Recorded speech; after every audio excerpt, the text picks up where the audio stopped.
everybody. Artistry and Finesse with you on the eve of the Penguins' regular season in a magical but bizarre time in Pittsburgh, Finesse, because really our minds right now are on the Pittsburgh Pirates. If you would have said this to us even 6 months ago, it would have been unfathomable. My question is, would anybody object if the Penguins season was just pushed back a month and it started November 3rd instead of October 3rd? I can't think of anybody who would be like, "Oh, I need hockey in October this year." I don't think we would object if it was January. I think we're on record as saying it would be better if it was a 48-game season. Well, that's my biggest sort of feeling going into this season is that 82 games is such a long season.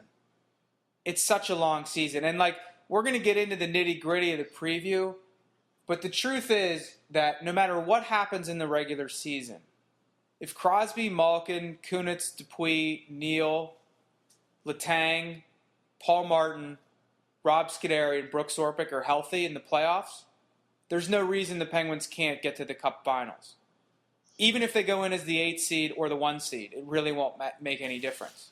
It hasn't mattered for a long time, and I know we're going to talk about baseball, and we're not getting into the preview right now, but I just have to say this.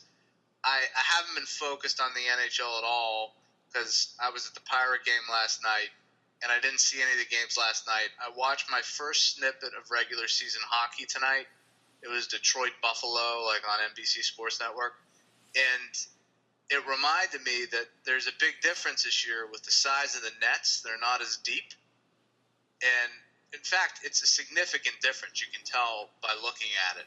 And as soon as I flipped on the game, somebody's trying to wrap around. And can you guess the first thing that made me think?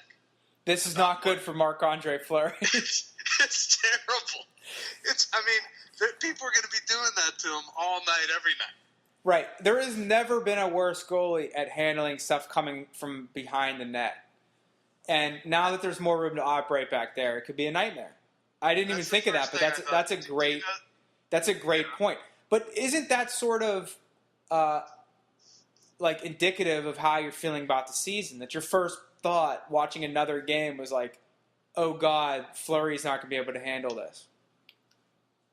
Yeah, it's very suggestive of what's going on with our mindset right now this season. But before we touch on the Pirates, guess what the second thing that made me think is? Crosby could have 140 points. That's probably third. The second thing was what Lemieux would have done with a net like that. Well, look, you put Lemieux and Gretzky in a with more space behind the net, and in a less deep net. Their 200-point seasons become 250, 260-point seasons. Yeah, I think it's a great tweak that the league made. You saw last night there were a lot of goals scored. I don't think it's a coincidence. I agree. And one other interesting thought I had seen about the Nets was to sort of bevel the posts so that pucks that hit the post... Is that a verb? Bevel? What's bevel? I don't know.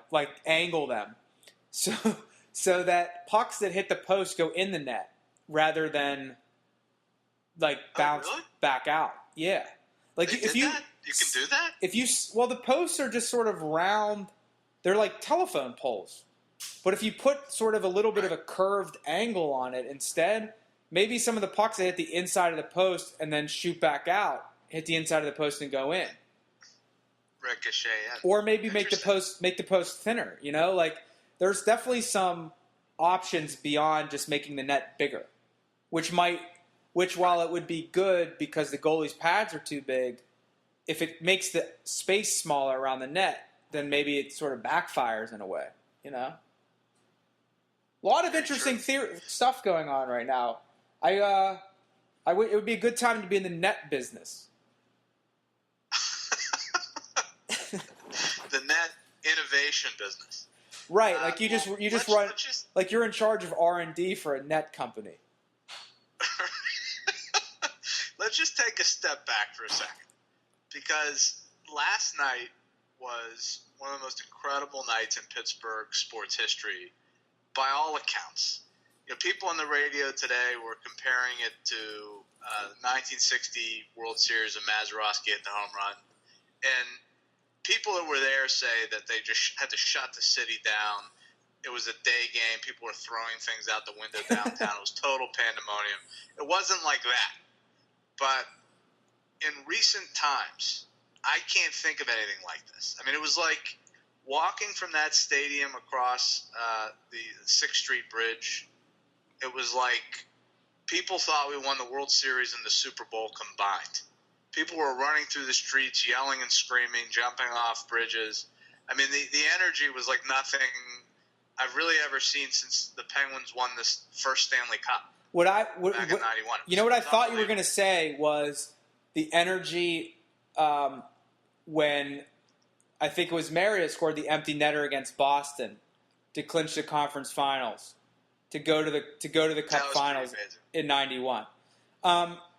Yeah, I mean, I think amazing. There's sort of like the trap of recency with this stuff, that this is like the most amazing thing ever. I mean, I don't think it compares to Mazeroski. It's a wild card game. It's like an invented wild card game. It's not Game 7 of the World Series against the Yankees. Having said that, I watched it last night, and it was unbelievable. It exceeded my expectations in terms of the tension that you feel on a pitch-by-pitch basis, especially the first few innings. And the crowd chant of Cueto, Cueto. And then him dropping the ball, and on the very next pitch giving up a home run to Russell Martin, who is my favorite player on the Pirates, was unbelievable. Like, that was just, like, when the fans know they have an effect on the game, it just takes it up a whole different level. And I thought it was just amazing. Yeah, after the game, of course, a lot of the Reds, not all of them, but a lot of them were saying that, no, the crowd doesn't have that effect on you. It definitely had that effect. I could not be more sure of anything than that team was flustered by that crowd. I mean, it was amazing. I've never seen a crowd like it at a baseball stadium. Well, there's really only two positions you can do that. I think there's 3 times. You can do it to a pitcher, you can do it to a goalie, and you can do it to somebody at the free throw line in a basketball game. Because those are like the times when you're on an island and there's nowhere to hide, there's nobody else responsible but you. And this was like the perfect storm of the crowd being into it, the circumstance of 21 years of frustration, national TV, a pitcher who seemed like, I was watching on TV after it happened, and he was kind of laughing it off a little bit after he got yanked from the game, Cueto. And I think that was sort of a defense mechanism. I mean, he was gone mentally. Like, after he gave up that home run to Russell Martin in the second inning, he was gone mentally. And he knew the Pirates were going to win. As long as Liriano didn't screw it up, it was a given. Cueto looks a little bit like the Soul Glow guy from Coming to America with that hair. Yeah, he doesn't look like a pitcher at all. Liriano is built like a pitcher, looks like a pitcher. And what did you think of him last night? He was impressive. There were a couple at bats where it was a little shaky, but he I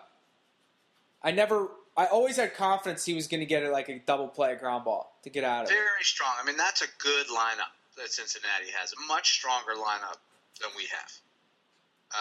1 through 9 hitters. And he did the job. I mean, there's nothing else that you can really say about it. He hadn't beaten, I think he was 0-3 against Cincinnati this season, and he really came through. The whole team did.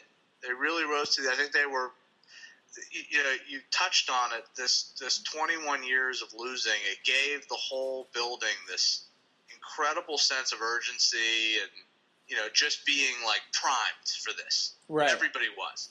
The team was, the crowd was, they just walked into a buzzsaw, Cincinnati. Well, it goes to the whole theory that it's more fun to be the underdog than the favorite, or like to be new to something than to be the one with all the expectations. Because, like, let's say the Steelers weren't the worst team in the league, and they made the playoffs this year. In the first round of the playoffs, they played like Tennessee Titans at Heinz Field. There's just no way that game, because of this, and they're victims of their own success, but like there's no way that game is going to have the same kind of feel that the one-game wild card against Cincinnati would have. Right, and that's why the comparison to the 91 Penguins is so apt. It's because we'd never experienced that before, and it was a wonderful thing. Right. Long term, you would rather be the Steelers than the Pirates because you're in it every year. You're competitive every year. But on like the majesty of a particular night and the emotion of a single game, you'd rather be the Pirates because it's just incredible. Like, you can't match that feeling. Unless the Steelers didn't make the playoffs for the next 20 years, you're never going to match that feeling with the Steelers. Or the Penguins, for that matter. Just imagine that there were people in that stadium that have had season tickets the last 20 years and have, been long-suffering. And I'm somebody who willfully shut out the Pirates. My walls were up. They were solid. Yours were too. I mean, we mocked the Pirates. We tried not to think about them. We paid no attention. We never watched a game. And we resigned ourselves to the notion that they would never, ever compete and that they were an embarrassment to our city. And I was thinking this as late as midsummer. And then suddenly it turned around and you couldn't deny it. And here we are enjoying it as much as could be. But, that pales in comparison to people that have stuck with the team. Right. Through thick and thin. And I think this is a little different than your traditional bandwagon situation because it's not like the Pirates are new. Like, they've been around since, like, the 1870s or something. No, it's not a bandwagon. It's not like we went and we got on some other team's bandwagon.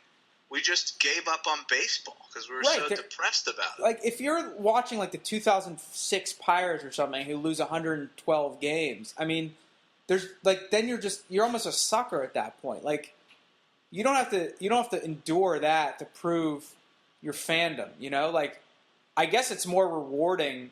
Last night was more rewarding for people who really lived and died by the Pirates the last 20 years. Right. But for everybody else, it's sort of like just an economical decision to have shut them out for a while and now let them back into your heart, let your walls down, and brought them into your life. Yeah, not everybody loves baseball to the degree that you're going to watch it no matter how bad it is. Like, we love hockey that much. I watch the Penguins when they were terrible, and I watch them when they're good, and I watch every game. I can't help it. I just like it. But I chose not to do that with baseball. But when they're winning, I forgot how much fun these games could be. Well, baseball has a unique – it builds tension in a unique way that other sports don't have because there's no clock. And it's all situational. But even last night, like the first 3-4 innings, I was tense. And then as soon as it was clear the Pirates had gotten to Cueto, the game just took forever. I mean, like, that was a 3.5-hour game. And the baseball playoffs, I have a thing about the length of sporting events. Like, I love hockey because hockey finishes in 2.5 hours, no matter what. Unless it goes to overtime in the playoffs. Football has gotten ridiculous. Every game is 3 hours and 20 minutes long at least. With like 12 minutes of action. Oh, it's awful. And then these baseball playoff games, I mean, they're going to start at 8:10. They're not going to be over until close to midnight every single night. And that's an awful lot of time to spend watching a baseball game. And even though it was a playoff game, even though I was into it and like trying to live and die by every pitch, we live in a society. I'm ADD. I was changing the channel. I was going to the hockey game between every pitch. Because how long can I sit here and watch this guy scratch his balls for 35 seconds? Yeah, it's too much. And look at close-ups of Yinzer broads in the crowd.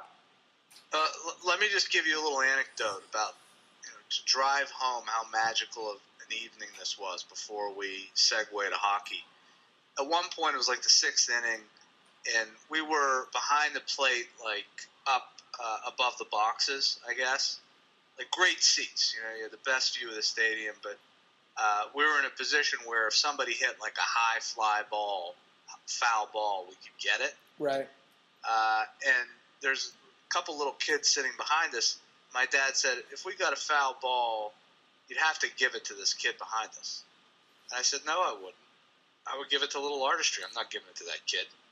Right. And so he's kind of looking at me like I should be ashamed of myself, and I'm feeling a little guilty. Like maybe I should give it to that kid. I don't know. Who is he to tell you how to raise your son? Yeah, I mean, he is a father, but he's not Little Artistry's father.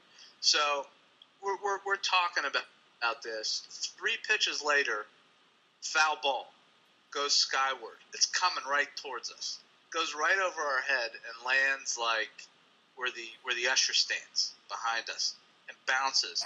And a guy catches it, and he's holding it triumphant. And he looks down at the little kid and he says, "Here, kid," and he gives him the ball to the same kid. Tried to shame you.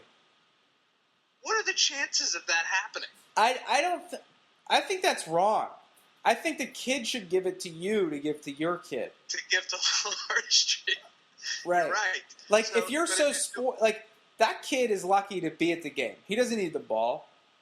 Little Artistry's at home in bed. Like, he didn't get to go to the game.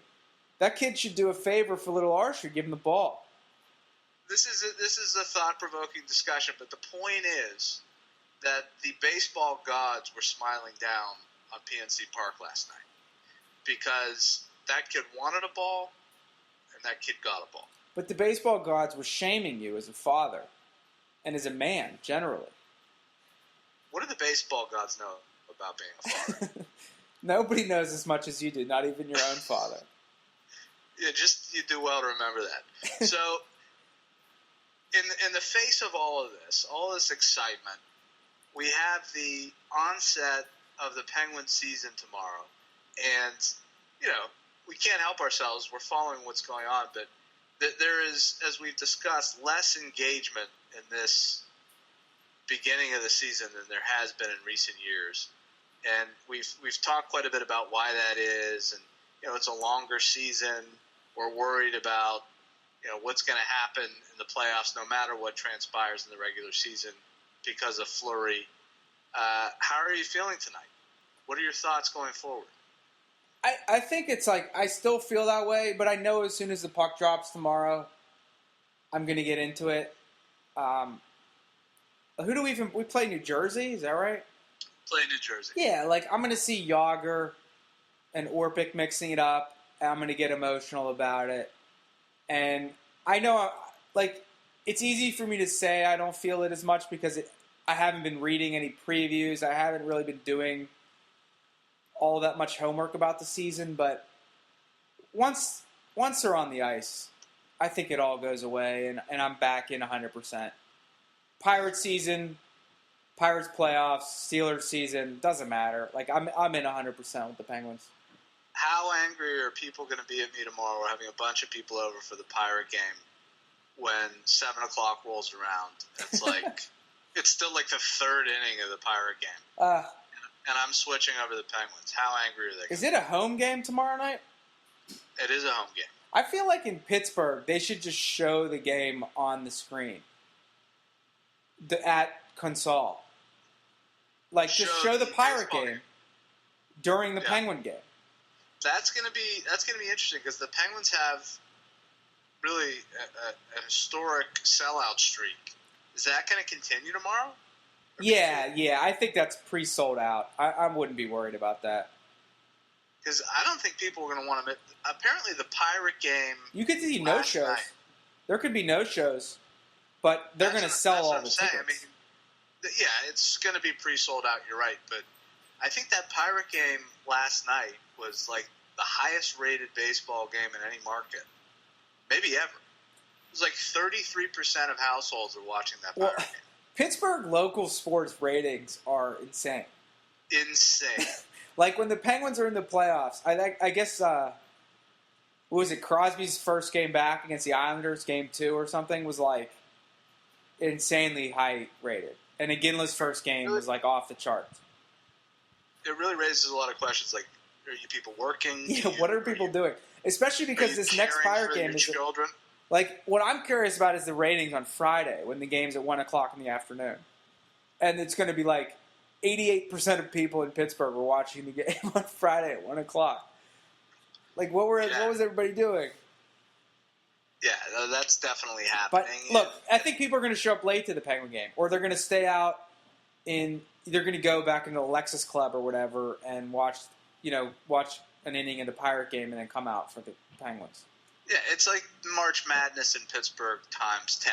But that's healthy. Like, there's a lot of people in other cities, like, there's a lot of competition between the teams, and sometimes you feel a little bit of the tension, like, between the Steelers fans and the Penguins fans, but I don't see why this can't all be harmonious. This is all a good thing. Like, this is great. Like, this is awesome. Like, the Penguins should be watching the Pirate game between periods. And if it means that the Penguins have no shows, that's not an indictment of the Penguins. That's like an awesome thing for the city that people are into the Pirates. There should be total synergy. I think Levi Brown, the new offensive tackle for the Steelers, should be introduced at the Pirate game. Like, they should be like, ladies and gentlemen, introducing Levi Brown. And he should come out. A bit ovation. Maybe he'll throw out the first pitch and pop a tricep on the pitch. He's apparently the worst offensive tackle in NFL history. We just traded. I think he might have gone. Did he go to Penn State? I think he went to Penn State. He did go to Penn State. Yeah, he was great at Penn State, but I mean, there's a lot of guys that were number 5 pick in the draft. Yeah, there's a lot of guys that were good in college that turned out to be terrible. Apparently, the people of Arizona just wanted him out so badly. What is with this Pittsburgh-Arizona Cardinal relationship in the NFL? Oh, BA's there. But BA's like, it was there. Wisenhunt, and now it's BA. They played in the Super Bowl, but it's like everybody's on both teams, or at least Higgins. everyone Yeah, Higgins, Mendenhall, Rashard Mendenhall, Larod, LSH. Didn't McFadden play there? He might have. McFadden. There's a lot of guys. Like, I feel like a couple guys went there when. Was Bill Gay there? Was Bill Gay there? Is that where he went? You think Gay Island went to Phoenix? I kind of feel like Gay Island, like the island in Lost, materialized in Arizona. It just disappeared and showed up somewhere else for a season. Yeah. Anyway, yeah, you're right. There's a connection there. There's a pipeline between Arizona and Pittsburgh. Sort of like the recent pipeline between Columbus and the Rangers. I feel like they've been making a lot of trades. That was good in the NHL. Yeah, you noticed that. I know you picked up on that. Yeah. So, what about all the Penguins' machinations with the salary cap?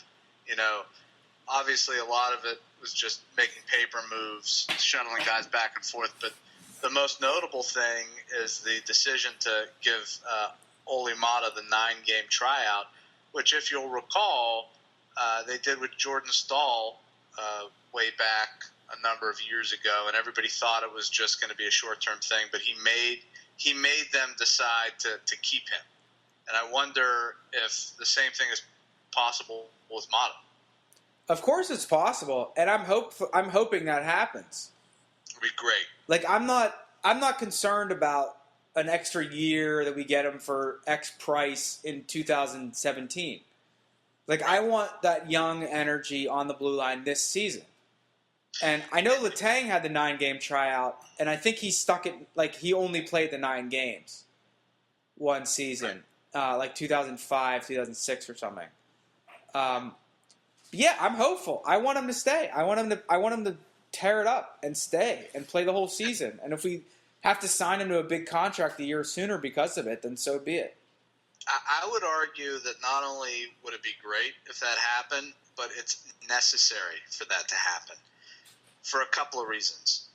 One, and I remember we said this last year in the preseason, teams that win the Stanley Cup always have young players, if not first-year players, who emerge and are key contributors to that Stanley Cup run. You can't win a Stanley Cup with just a stable of old horses. You need some new blood, and they need to be big contributors in the regular and the postseason.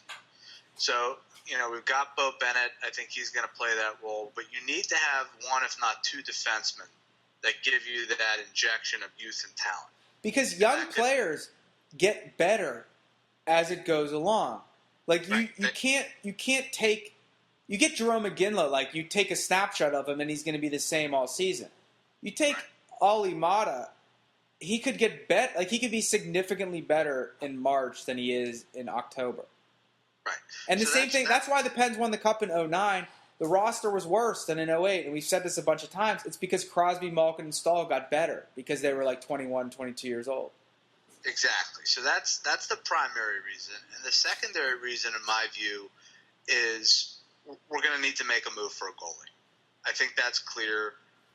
Came out today. Vokun spoke to the media. He's out 3 to 6 months. It's a very distinct possibility that he's done, in my view. Nobody would be surprised if he goes through his therapy, whatever he's doing, and he says that's it for me. Guy's 37 years old, or best case scenario, he's out for like 4 months, right? Comes back around like after the Olympics or something. Yeah, and you can't count on him to be what he was last year. You just can't count on that.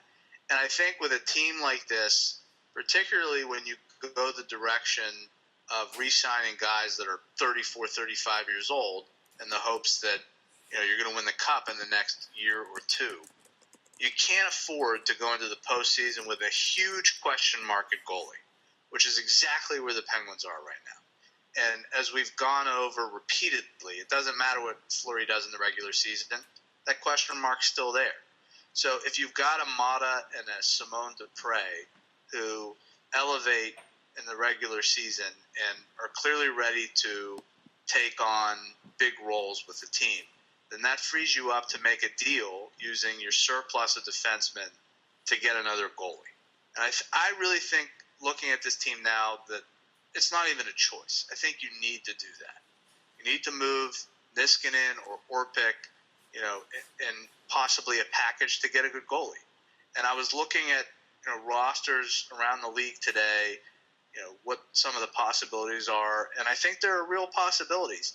And the team I zeroed in on was the Ducks. They've got a tandem of Jonas Hiller and Victor Fast, whatever that guy's name is, who are both really solid goalies. And I just wonder, and Hiller's going to be a UFA this summer, if they're going to commit to one or the other. I think that their blue line could use a little help. That seems like a match to me.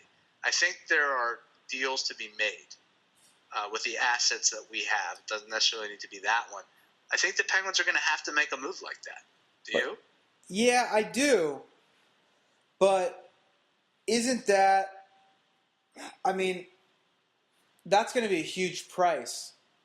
Huge price. But how can you go into the Stanley Cup playoffs this year with the Fleury issue? How do you go in? You're not going in with Jeff Zatkoff backing him up in the Stanley Cup playoffs. And Vokun, as we've said, is just a huge question mark. How do you do that again? I don't think you can.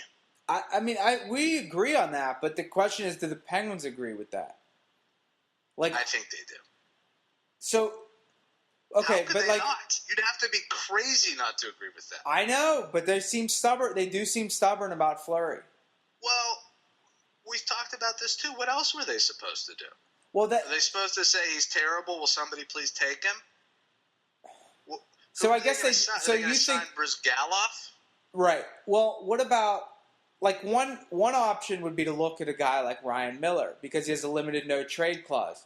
That's absolutely an option. So maybe you can get him for a lower price. Like you got Ginla for a low price because of the no trade clause. Yeah. The other thing is though, like I feel like for goalies, maybe I'm kind of wrong about this. Like I say the bidding would be high for an unrestricted free agent goalie, but like how many teams going into the playoffs really need to trade for a new goalie? Like where like a Jonas Hiller or Fast would be an obvious upgrade over who they have in goal now. Usually they'd have to have an injury in goal to make a move like that. Right, so maybe you're just not competing against that many different teams for the goalie's services. Right, or they'd have to have a complete meltdown in net like we had to make it. I mean, I think Ryan Miller is a distinct possibility. The issue is this is less of an issue at the trade deadline because we'll have less salary to pay, but he makes over $6 million a year.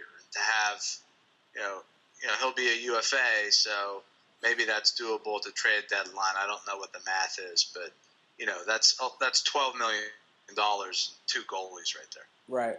I think the salary cap space you have adds, like it sort of compounds itself, and so you can take that on later in the season. Right. Maybe we could. I just don't know the answer to that. But I think if the money works, then I think Ryan Miller's a real possibility. But I think we've got to look at another veteran goalie getting one in here. Do you see any chance that Niskanen is on this team to start the playoffs? Yeah, I do. I think that it would be a problem. Probably we'd have injuries on defense if we have both Niskanen and Orpik going to the playoffs. You think See, I don't see any scenario where Orpik gets moved. I don't know. We'll see. It depends on how these young guys do.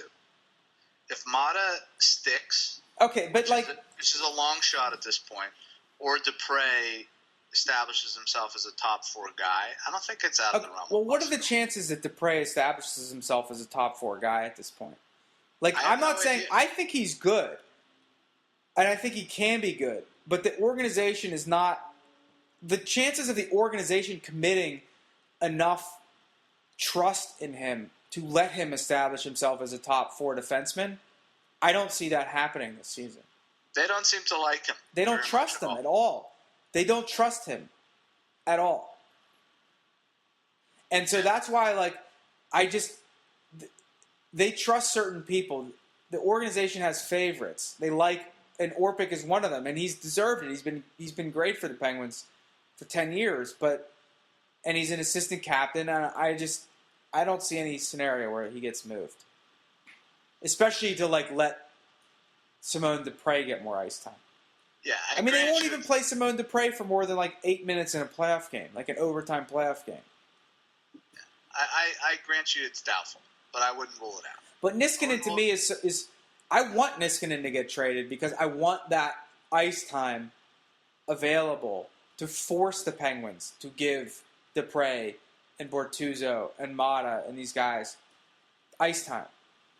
I don't like Niskanen, whose ceiling we know what it is. He's decent, serviceable, 4th defenseman or a high-end 5th defenseman. I would much rather take a risk with a new guy, a young guy in that spot than Niskanen.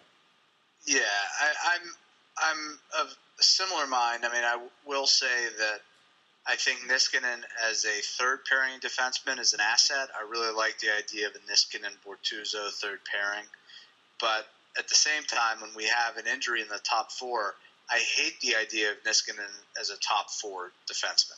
Don't like that at all. I agree with you. I'd rather have somebody with a lot of upside in a role like that. Niskanen strikes me as a guy who needs to be a defenseman on Carolina, getting way too many minutes and just sort of anchoring a bad defense. Yeah, they should move him. This year's gonna. He's not going to be. He's not a horse on a team with a good defense. He's just not. Yeah, this year's going to be very interesting with the Olympics. It's going to really be a grind. I like the fact that the Penguins have an incredibly deep defense right now. I think that'll serve us well up until the trade deadline. But I think at the trade deadline, you make a move to maximize your assets. And you bring in a goalie if you need another forward, which we likely will on the bottom 6. Chuck Kobasu in the fold now. After $900,000, he took the league minimum, which is not a surprise. That's not a whole lot of leverage there for Chuck Kobasu. That's incredibly exciting. The Chuck Kobasu era is starting. I'm excited for it. Been a lot of anticipation. He's at least a solid bottom 6 winger. He scored 20 goals. He has a little bit of edge to his game. We have bottom 6. We have a what bottom 6? Unexciting. Yeah, it really doesn't stir up any emotion. Mm-mm. And I just can't, it's very difficult for me to get excited about any line where Sutter gets playing time on it. I know. It's not, and it's I know it comes across I'm just irrationally hating the guy, and maybe I do, but just from an emotional perspective, he doesn't do it for me. He doesn't excite me. He doesn't turn me on. He's so just out there, just mediocre and just skating around. He's just so uninteresting to watch. I mean, he just sucks. What do you think about what's being reported that Penguins coaches think he's like taking the biggest leap forward of anyone? Well, I feel like 2 years ago, they were saying that Simone Dupre was ready to be like a top 2 defenseman. Yeah, I don't buy that. I think all that stuff. I really don't buy any of that stuff. Like, I need to see it because it's all sort of posturing for trades. That's all it is. I'll tell you you put these stuff in the media and it spirals and it becomes the conventional wisdom like, oh, Sutter's going to have a great year. I'll tell you one thing though, Bo Bennett is going to be a joy to watch this season. I like Bo Bennett, but that's because I've seen Bo Bennett do good things. I'm not sure you like him enough because Bo Bennett on that third line with Sutter and Chuck Kobasu could make that third line an actual force. Am I wrong for wanting Bo Bennett with Malkin, though? No, I think you want that instant gratification of seeing, really talented players play together. But I happen to think that Jussi Jokinen is a great fit on that line. From what I saw, and I don't remember who they were playing in the preseason, but Jokinen was on that line, and they clearly have enormous chemistry. All right, Malkin, Neal, and Jokinen. My point would be that you sort of know what you're getting with Jokinen. And, like, he's going to be what he is no matter what. He's 31 years old. Like, let Bennett play with Malkin. Maybe they have some magical chemistry that's unexplored. Like, oh, he will. He'll play with them. What's best case scenario for Jokinen on Malkin's line? 20 goals? Yeah, I'd say that's about right. All right, so let Bennett score 20 goals and develop Bennett. And then Jokinen can score 16 on the third line with Sutter. You're acting like that Bennett is going to be completely walled off from Malkin if Jokinen gets time on that second line, and that's not the case. I think there's going to be I think they're going to put up a Chinese firewall between Bennett and Malkin. They're both going to play on that line. And it's really depressing for me to think about a Sutter, Jokinen, and Chuck Kobasu line. It just makes me sad. The least inspiring line I've ever heard of in my life. It's like the softest third line of all time. And I'm saying it's the least inspiring line, and Tanner Glass is on the team, and it's not even his line.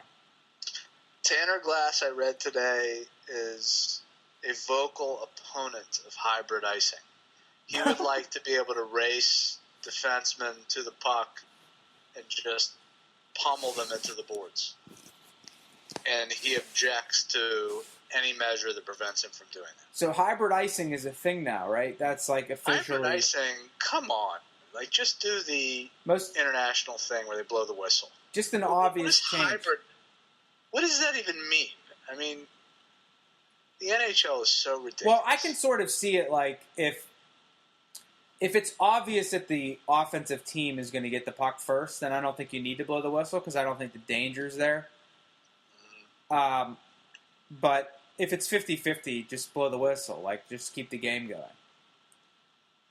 I'm fine. Like, if you have a breakaway pass that, jumps over the guy's stick, but he's still going to get it, I don't think you need to blow the whistle for icing.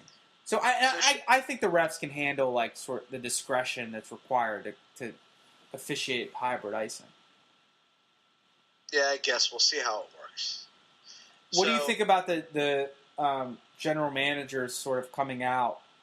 A couple of general managers, some of the prominent ones like Ray Shero, sort of suggesting, like, not officially saying, oh, we need to get fighting out of the game, but, maybe it's time to start thinking about penalizing it differently or doing things to disincentivize. Disincentivize. Is that a word? Well, fighting. It's not the first time Shero has spoken in these terms. And actually, Jim Rutherford just came right out and said, fighting's got to go, the Carolina GM.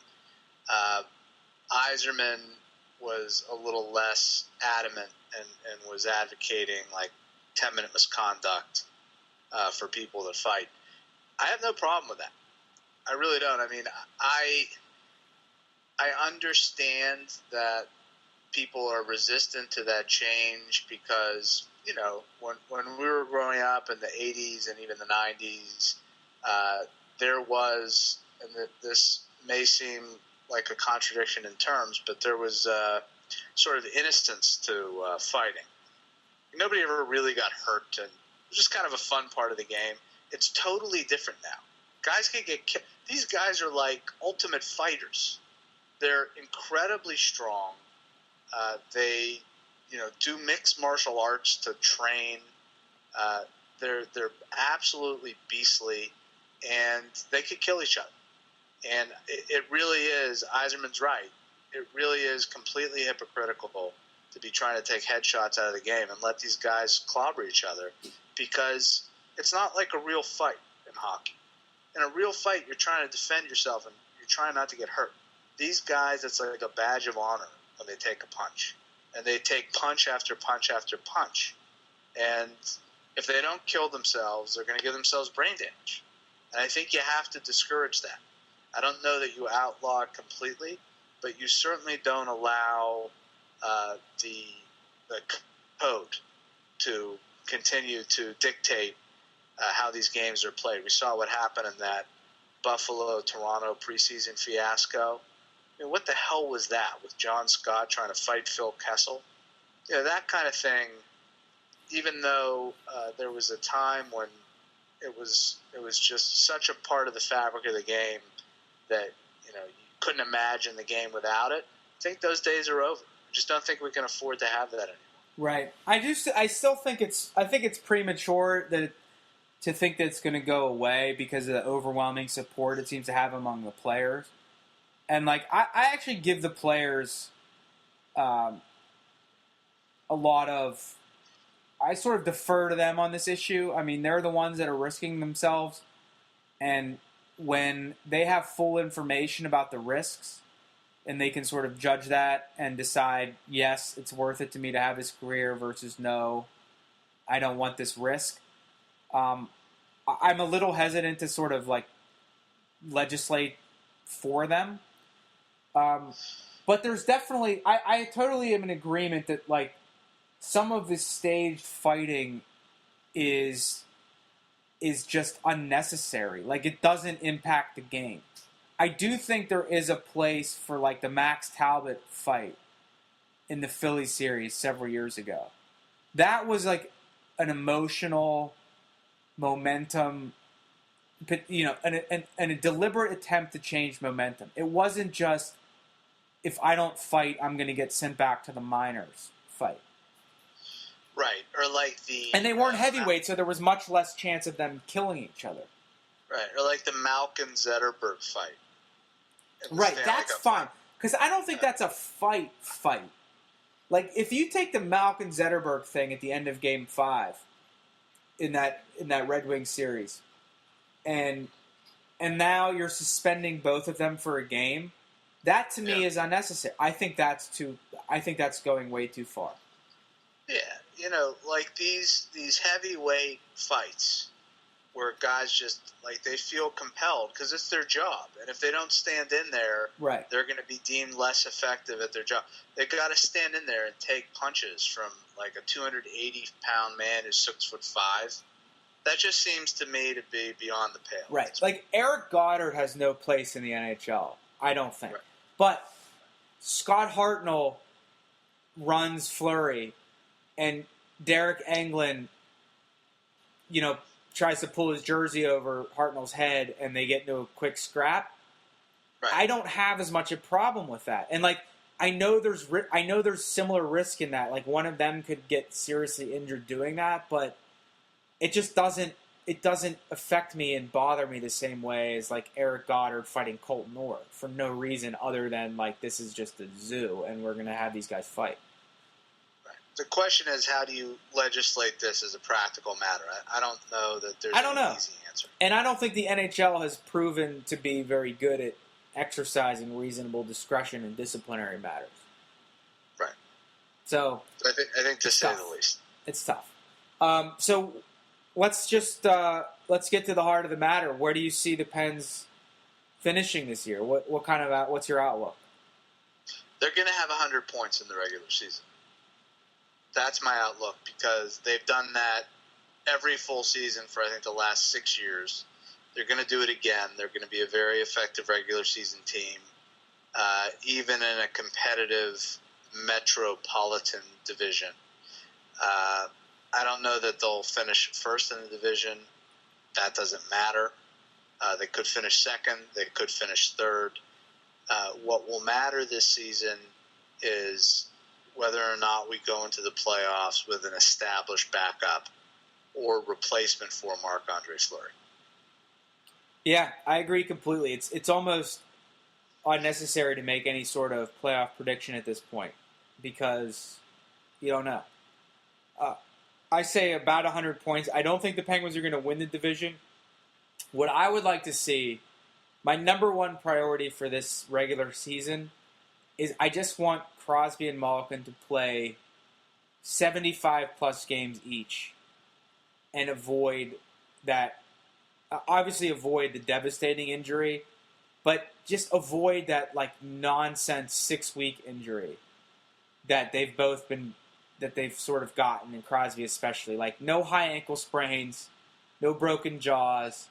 Just get through the season. Let's have them both score 100 points. Let's have Crosby be now 2 full healthy years removed from the concussion and go from there. Yeah. Does Chris Letang live up to his new contract this year, do you think? Well, it doesn't kick in until next year, so he has another year to be really annoying and make you hate him every time he screws up.